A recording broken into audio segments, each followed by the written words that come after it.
Менин атым Казыбек, фамилиям Мамырханов.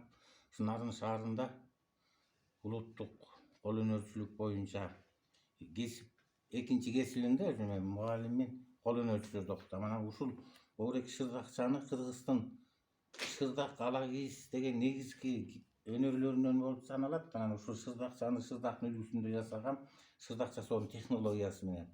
Анан өзүмдүн зергери уулум бар.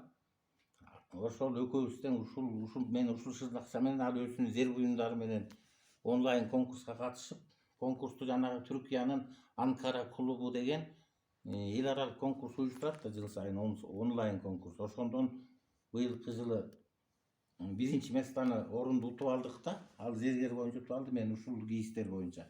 Эми мундайдын өзүнүн коллекциялары бар, бирок бул жөнүндө айтсам, бул Кыргыздын эле шырдагынын технологиясы ыкмасы менен жасалган табыгый жүндөн. Анан мунда темасы бир бейпил Кыргыздын тынч замандагы турмушуда 9 төөнүн 9 түлүк малдын төрөсү болгон төөнүн элестери берилген.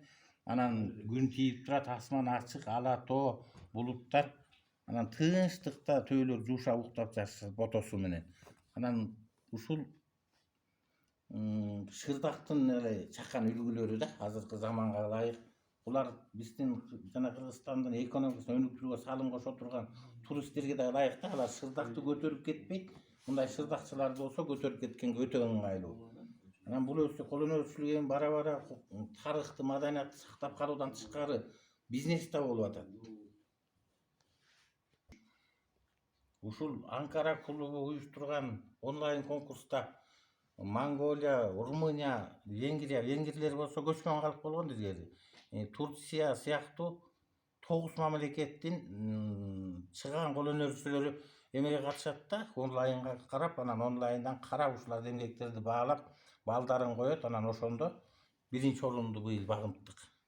Ошону менен эле катар кийизчилик эмес, чий чырмоо өнөрүнө да кызыгам да. Боореки чий илгери Кыргызда боз үйдү, турак үй болгон, канат чий, эшик чий деген чийлер, ашкана чийлерди чырмаган да. Азыр булар колдонуудан калганда унутулуп калбасын деп, мына ушул сыяктуу чакан станок менен чийлердин чакан паннолорун жасап атабыз. Муну да тематикалуу кылып жасаса болот. Мына бул чакан чий панносуна болсо мындай тема камтылганда, мында токчулуктун белгиси болгон көкөрдүн элеси, Кыргыздын ою үлгүлөрү, ошондой эле бул жерде комуз чертип отурган Кыргыздын өнөрпоз айтышып аткан өнөрүн көрсөтүп жатат. Бул болсо мындай тоголоктоп, ороп көтөргөнгө өтө ыңгайлуу болгондуктан булар дагы бизнес катары жана туристтерге биздин өз маданиятыбызды, өнөрүбүздү чагылтырткан оокат.